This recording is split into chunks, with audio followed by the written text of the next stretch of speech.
गणेश चतुर्थी व्रत कथा। संकष्टी गणेश चतुर्थी व्रत कथा। अश्विन माह के कृष्ण पक्ष की चतुर्थी को विघ्नराज संकष्टी चतुर्थी के नाम से जाना जाता है। ऐसी मान्यता है कि इस दिन भगवान गणेश का विधि विधान से व्रत करना चाहिए। ऐसा करने से और उनकी कथा का श्रवण करने से भगवान गणेश की कृपा से जीवन के समस्त प्रकार की विघ्न बाधाएं समाप्त होती हैं और जीवन में रुके हुए शुभ कार्य होने लगते हैं। हिंदू धर्म में किसी भी शुभ कार्य को करने से पहले भगवान गणेश का पूजन अर्चन करने का विधान बताया गया है। हर महीने में चतुर्थी तिथि को बप्पा की पूजा होती है। इसी तरह अश्विन माह की चतुर्थी को विघ्नराज संकष्टी चतुर्थी के नाम से जाना जाता है। इस दिन भगवान गणेश का पूजन करें, व्रत रखें और उनकी कथा को जरूर सुनें।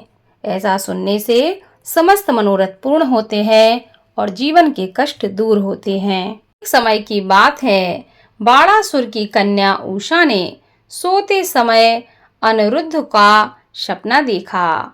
अनिरुद्ध से अलग होने की वजह से वह इतनी अभिलाषी हो गई कि उसके चित्त को किसी भी प्रकार से शांति नहीं मिल रही थी। उसने अपनी सहेली चित्रलेखा से त्रिभुवन में रहने वाले सभी लोगों के चित्र बनवाए।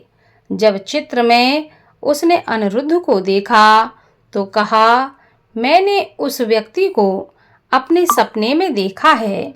इसी के साथ मेरा पाणी ग्रहण भी हुआ है। उसने अपनी सहेली से कहा कि हे सखी, यह व्यक्ति जहाँ कहीं भी हो उसे ढूंढ लाओ, अन्यथा इसके वियोग में मैं अपने प्राण त्याग दूंगी। अपनी सखी के कहे अनुसार चित्रलेखा अनेक स्थानों पर खोज करने के लिए निकल पड़ी। खोज करते हुए वह द्वारकापुरी में आ पहुंची। चित्रलेखा को राक्षसी माया का ज्ञान था। उसने वहां अनिरुद्ध को पहचान कर उसका अपहरण कर लिया और रात के समय पलंग सहित अनिरुद्ध को उठाकर वह बाणासुर की नगरी में प्रवेश कर गई। उधर प्रद्युम्न पुत्र शोक के कारण असाध्य रोग से ग्रसित हो गया। अपने पुत्र प्रद्युम्न और पौत्र अनिरुद्ध की घटना से श्री कृष्ण जी व्याकुल हो उठे। रुक्मणी जी भी दुखी होकर बिलखने लगीं और खिन्न मन से श्री कृष्ण जी से कहने लगीं कि हे नाथ, हमारे प्रिय पौत्र का किसी ने हरण कर लिया है या वह अपनी इच्छा से कहीं चला गया है। मैं शोकाकुल हूँ, आपके सामने ही अपने प्राण छोड़ दूंगी। रुक्मणी की बातें सुनकर श्री कृष्ण जी यादवों की सभा में उपस्थित हुए। वहां उन्होंने लोमस ऋषि के दर्शन किए। श्री कृष्ण जी ने सारी घटना ऋषि को सुना दी। श्री कृष्ण जी ने लोमस ऋषि से पूछा कि हे मुनिवर, हमारे पौत्र को कौन लेकर गया है या वह स्वयं कहीं चला तो नहीं गया। उसकी माता पुत्र वियोग के कारण बहुत ही दुखी हो रही हैं। लोमस मुनि ने कहा कि हे कृष्ण, बाणासुर की कन्या उषा की सहेली चित्रलेखा ने उसका अपहरण किया है और उसे बाणासुर के महल में छिपा कर रखा है। आप अश्विन मास के कृष्ण पक्ष की चतुर्थी का अनुष्ठान कीजिए। इस व्रत के करने से आपका पौत्र अवश्य ही मिल जाएगा।